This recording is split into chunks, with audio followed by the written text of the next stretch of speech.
Xerox naman nababali ang tipos. Yung pinto lang nakasira ay kalog. Saka pag sumot, huwag ito pinatakbo. Nanginginig din ng pera.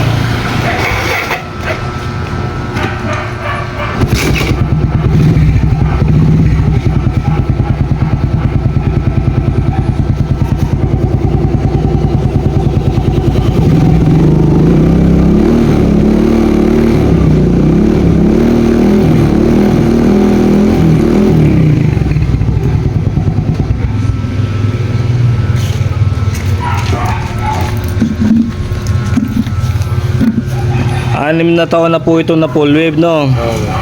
Sabi ng may-ari. So ang diferensya, ito po yung sakit niya ng stator, no? Yan, yung may puti tsaka may dilaw. So ang nakita ko lang maluwag, ito lang ho. Mapapansin nyo, may itim na nga eh. Yan, no? Okay.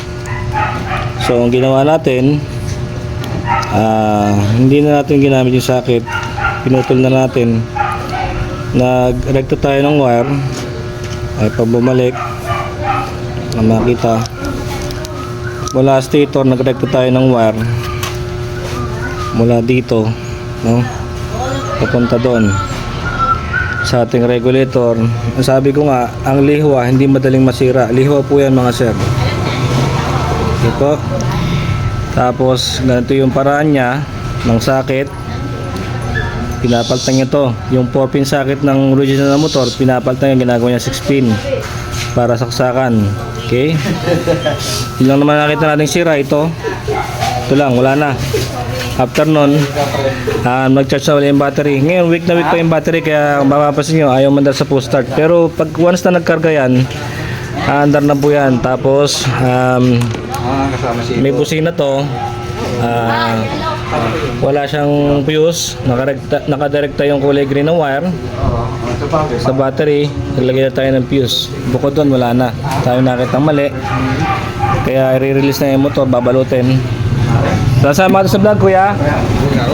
Hindi na sasama sa vlog. Okay, so papaalam na ako. Ano po ito? Fury, no? Fury 125. Ito, kasama ka sa vlog, dong. Ayaw mo laging sumama sa vlog. Sa lahat ng sumusuporta kay San Pedro Pulveyor, maraming salamat po. Ito po ay repair, back job, hindi po back job, no? Talaga pong nangyayari yon, yung mga ganong pagkakataon na lumuluwag po yung sakit. Huwag niyo pong sisihin yung manggagawa. Huwag na wag po, no? Kasi hindi na po hawak ng manggagawa yung buhay ng sakit.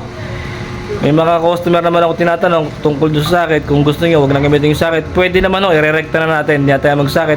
Wala akong problema, walang bumibigay, walang lumuluwag, walang dumudulas. Kasi nakahinang na ho. Sa lahat, thank you po. God bless you all. Kaya si Becky mo.